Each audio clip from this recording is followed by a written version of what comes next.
Hi everyone and welcome to another video. My name is Melanie Josephine. I am the author of Rock Your Au Pair and I'm really excited today to do a new video for you. Today I'm going to talk about a topic that is a little bit of a hot topic, but all the more reason to talk about it. What to do when kids don't listen.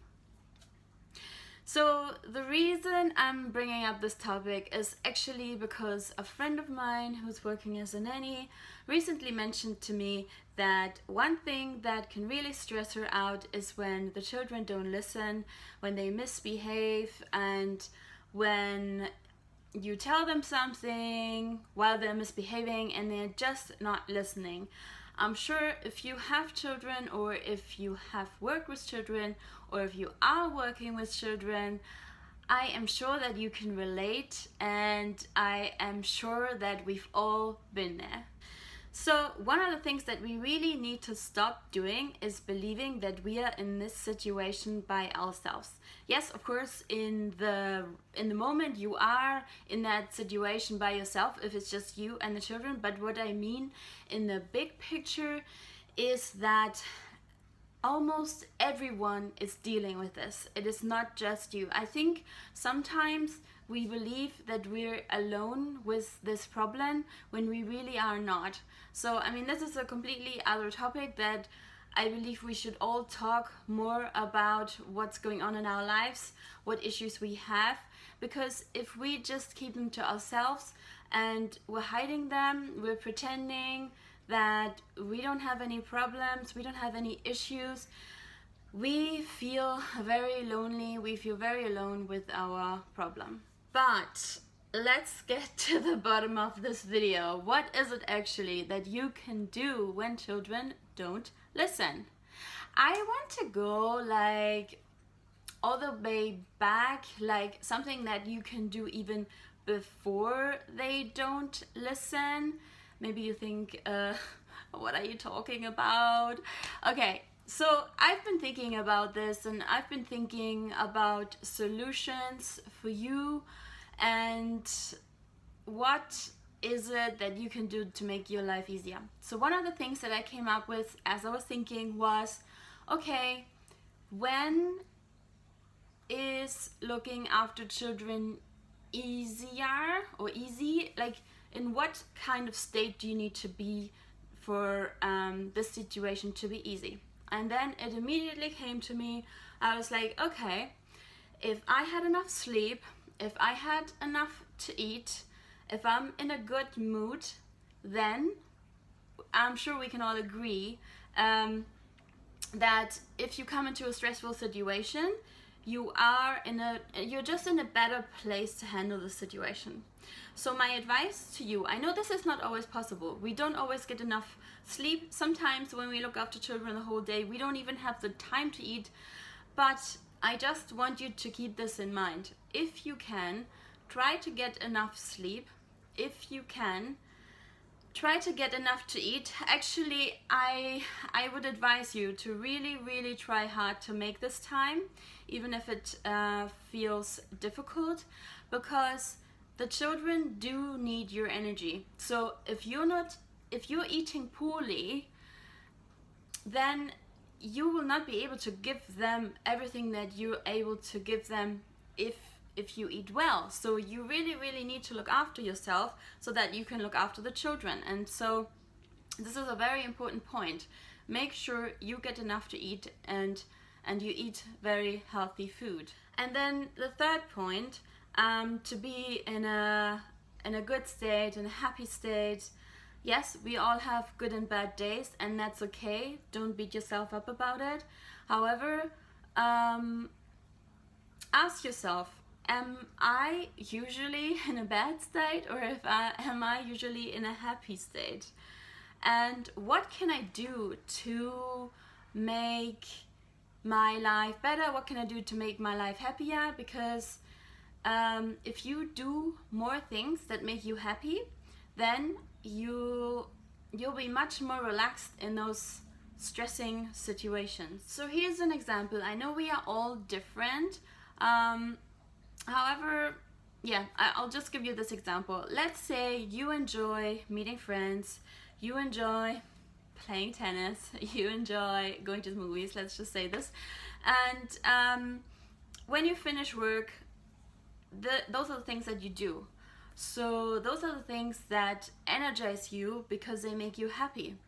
So if every night after work you go and meet a friend, you go to the movies, you play tennis, doesn't mean that there isn't a night that you can just stay in and watch Netflix. That, of course, you can do that. But what I'm saying is, the more things that you do that make you happy, the more likely you are to be in a good state during your working days. So just to visualize this for you, if you go to work every day and that's all you do, and you come home at night and you do basically nothing, you just have a shower and go to bed, and then you go back to work the next day, you're not doing much for yourself in your time off, which is something that relates to how you feel during the day.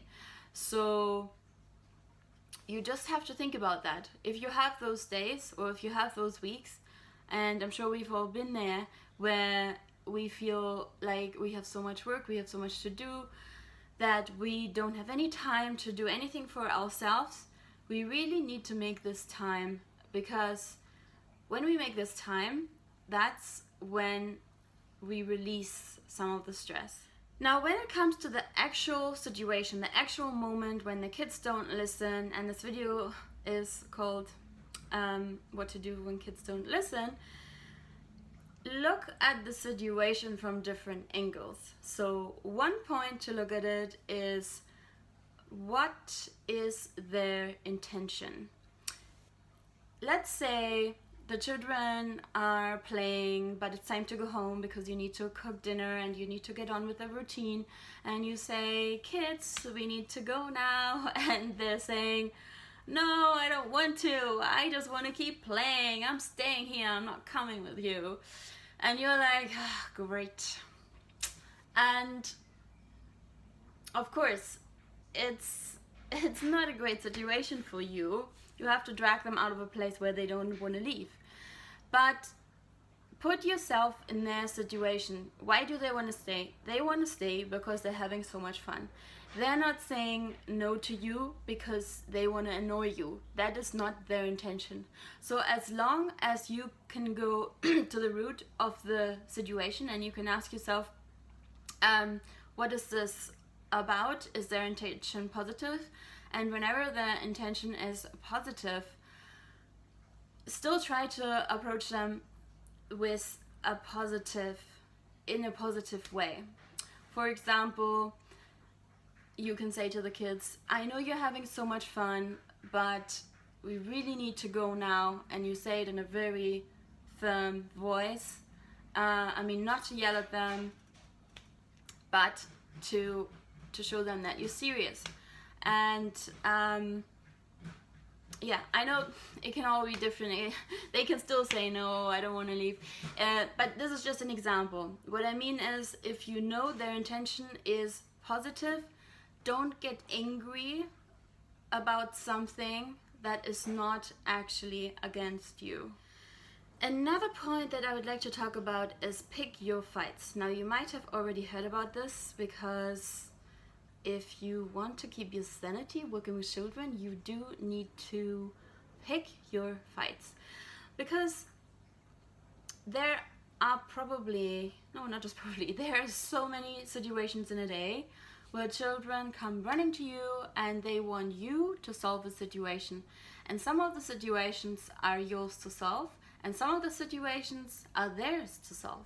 Because of course, it depends on the age group that you're looking after, but they're little beings that are learning about life. And one of the things that they need to learn about is about how to resolve a conflict. So if you're resolving all of their conflicts, how are they going to learn to resolve any of their conflicts? So you need to pick and choose what are the things that you're going to resolve for them, and what are the things that they need to do for themselves. This is also about reserving your energy, because the more situations that you solve, the more decisions that you make, the less energy you have at the end of the day. There is actually a TED talk about this. If I find it, I will link it down below. But it is proven that the more decisions you make, the more energy it takes from you. So as you start the day in the morning, you still have, hopefully, a high energy. And then as the day goes on, it goes down with the decisions that you make, and obviously all the other things that you do. But you really need to think about, what fights do I pick? So that brings me to the next point. What fights do you pick? How do you know what fights to pick? Here it comes a little bit with 1, common sense. 2, is this situation about safety? Is this situation important? Is this a situation that needs an adult? So whenever it comes to safety, that's what you're there for. That is your main purpose, looking after children, to keep the children safe. So if there is a situation that they're too young to realize that this is unsafe, you definitely need to step in and you have to say, stop, this is not safe, or stop, this and this can happen if you continue, or yeah, you get the picture. So when it comes to safety, you always step in. When it comes to other issues, you have to, like I said, use your common sense. How old are the children? Is this something that they can resolve at their age? Etc., etc. So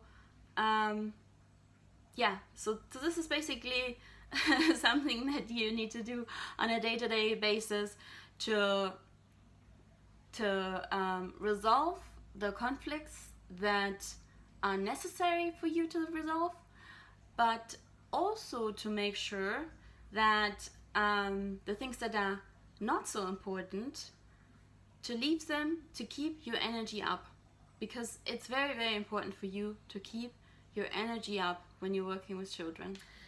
Now, the last point that I would like to bring up in this video, and some people might disagree with me, and that's okay. However, I just want to bring it up. My personal opinion working with children is that you really have to be certain about the things that you say no to.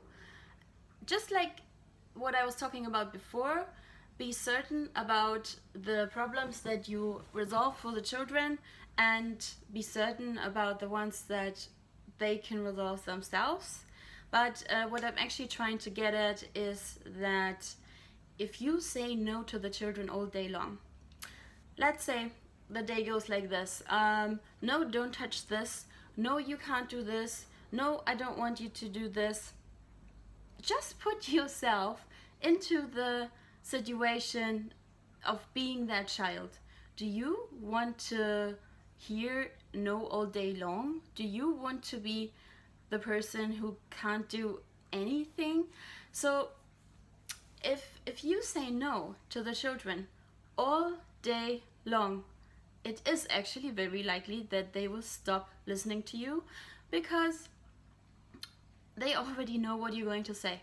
So therefore, it is so important to also say yes, to encourage them to do certain things, to be positive, to, yeah, just to be there for them. And in that situation, when you're there for them, you're having fun with them, you're saying yes to things, and then there comes a point when you need to say no, they are much more likely to listen to you as if you had already said no 10,000 times in that day. I know I'm exaggerating a little bit here, but I'm sure you get the picture. So saying no all day long is not going to serve you.